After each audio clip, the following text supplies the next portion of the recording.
Mūsu motoru sporta vēsturē ir 50 gadi, kuros mēs bijām Padomju Savienības sastāvā.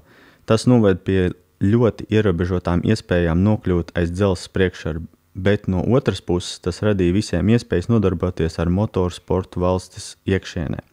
PSRS tehniskie sporta veidi tika uzraudzīti, atbalstīti, kontrolēti un organizēti caur aizsardzības ministrijas organizāciju ALMV, brīvprātīgo apvienību armijas, aviācijas un jūras flotes atbalstam.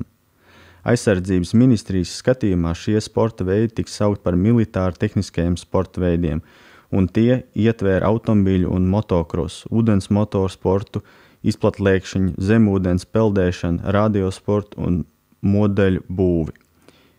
Visiem šiem sportistiem bija iespēja tikt iesaistītiem militārijos konfliktos, kas bija arī armijas vadības interesi. Protams, sportistu interesi bija nodarboties ar saviem iecienītajiem sporta veidiem un atrast iespēju to darīt. Interešu saskaņa nozīmē iespēju nodarboties ar sportu, nemaksājot par to, kamēr rēķins apmaksāja ALMV. Papildus klubu finansiālam atbalstam aizsardzība ministrija arī novirzīja klubiem izstatītās tehnikas, kas nonāca pie entuziastiem. Tas ir idejiski pārstāvēts arī ar militāro fonu mašīnām, kas atrodas MAMU.